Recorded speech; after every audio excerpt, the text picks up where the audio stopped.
नमस्कार मंडळी, welcome back to my channel Gupshup bandit. चला तर पाहूया श्री रामचरितमानस या पुस्तकाचा पुढचा भाग. मुनींनी पुन्हा पाण्यात पाहिले तर त्यांना आपले खरे रूप प्राप्त झाले. तरीही त्यांचे समाधान झाले नाही. त्यांचे ओठ फडफडत होते, मनात राग भरला होता. त्वरित ते भगवान कमलापतींच्याकडे गेले. मनात विचार चालला होता, जाऊन आता शाप तरी द्यावा किंवा प्राण तरी द्यावा. त्यांनी जगात माझे हसे केले. त्यांना दैत्याचे शत्रू भगवान श्रीहरी वाटेतच भेटले. त्यांच्यासोबत लक्ष्मी आणि तीच राजकुमारी होती. देवांचे स्वामी भगवंतांनी गोड वाणीने विचारले, हे मुनी व्याकुळ झाल्यासारखे कुठे निघालात? हे शब्द ऐकताच नारदांना फार राग आला. मायेच्या अधीन झाल्यामुळे मनाला विवेकाचा विसर पडला. मुनी म्हणाले, तुम्हाला दुसऱ्याचे बरे झालेले पाहवत नाही. तुमच्यामध्ये ईर्ष्या आणि कपट आहे. समुद्र मंथन करताना तुम्ही शिवांना बावळट बनविले आणि देवांना प्रेरित करून त्यांना विष प्राशन करायला लावले. असुरांना मदिरा आणि शिवांना विष देऊन तुम्ही स्वतः मात्र लक्ष्मी आणि सुंदर कौस्तुभमणी घेतलात. तुम्ही धोकेबाज आणि स्वार्थी आहात. नेहमी कपटी व्यवहार करता. तुम्ही पूर्ण स्वतंत्र आहात. तुमच्यावर अंकुश ठेवणारा कोणी नाही. म्हणून मनाला येईल तसे करता. चांगल्याला वाईट आणि वाईटाला चांगले करता. मनात हर्ष विषाद काहीही आणत नाहीत. सर्वांना ठकवून ठकवून सोकावला आहात आणि फार बेफिकीर झाला आहात. म्हणून ठकविण्याच्या बाबतीत तुमच्या मनात नेहमी उत्साह असतो. शुभ अशुभ कर्मांची तुम्हाला बाधा नसते. आजपर्यंत तुम्हाला कुणी सरळ केलेले नाही. यावेळी तुम्ही चांगल्या घरी वाण दिले आहे. माझ्यासारख्या भारी व्यक्तीला डिवचले आहे. म्हणून स्वतःच्या कर्माचे फळ नक्की मिळेल. जे राजाचे शरीर धारण करून तुम्ही मला ठकविले आहे, तेच शरीर तुम्ही धारण कराल हा माझा शाप आहे.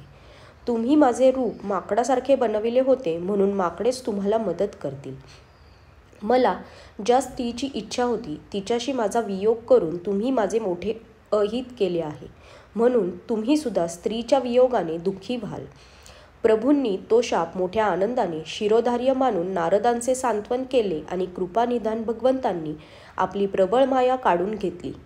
जेव्हा भगवंतांनी आपली माया दूर सारली तेव्हा तेथे लक्ष्मी राहिली नाही आणि राजकुमारीही राहिली नाही. तेव्हा मुनींनी अत्यंत घाबरून श्रीहरींचे चरण धरले आणि म्हटले, हे शरणागताची दुःखे हरण करणारे प्रभू, माझे रक्षण करा.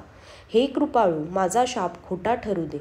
तेव्हा दीनांवर दया करणारे भगवान म्हणाले, हे सर्व माझ्या इच्छेने घडले आहे. तेव्हा नारद म्हणाले, मी तुम्हाला अत्यंत वाईट बोललो.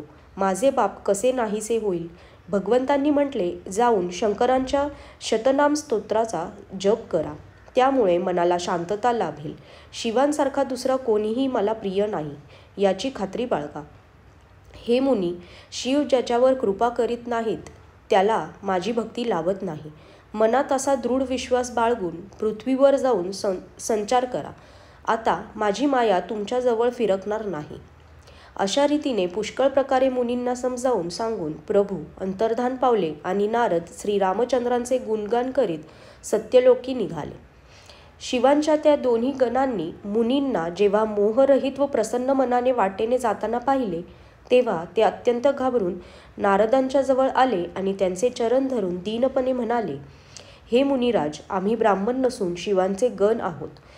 आम्ही मोठा अपराध केला, त्याचे फळ आम्हाला मिळाले. हे कृपाळू, आता शाप दूर करण्याची कृपा करा. दीनांच्यावर दया करणारे नारद म्हणाले, तुम्ही दोघेजण राक्षस बना.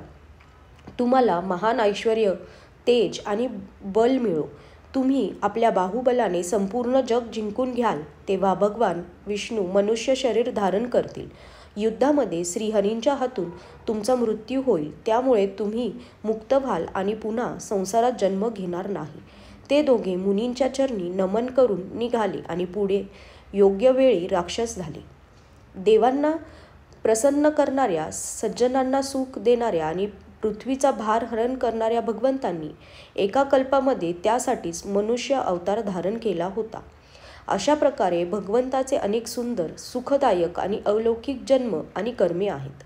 प्रत्येक कल्पामध्ये जेव्हा जेव्हा भगवान अवतार घेतात आणि नाना प्रकारच्या सुंदर लीला करतात तेव्हा तेव्हा मुनीश्वरांनी परमपवित्र काव्यरचना करून त्यांच्या कथांचे गायन केले आहे आणि वेगवेगळ्या अनुपम प्रसंगाचे वर्णन केले आहे. ते ऐकल्यावर विचारी लोक आश्चर्य करीत नाहीत. श्रीहरी अनंत आहेत, त्यांच्या कथाही अनंत आहेत. सर्व संत त्या नाना प्रकारे सांगतात व ऐकतात. श्रीरामांचे सुंदर चरित्र कोट्यावधी कल्पांमध्येही गाता येत नाही. शिव म्हणतात, हे पार्वती, मी हा प्रसंग एवढ्यासाठी सांगितला आहे की ज्ञानी मुनीसुद्धा भगवंताच्या मायेमुळे मोहित होतात. प्रभूंची ही कौतुकमय लीला आहे आणि शरणागताचे हित करणारी आहे. ते प्रभू सेवा करण्यास फार सुलभ आणि सर्व दुःख हरण करणारे आहेत. देव, मनुष्य आणि मुनी यांच्यापैकी असा कोणीही नाही त्याला भगवंताचे महान प्रबळ माया मोहित करत नाही. मनात असा विचार करून त्या महामायेच्या स्वामी असणाऱ्या श्री भगवंतांचे भजन करायला हवे. आजच्यासाठी धन्यवाद.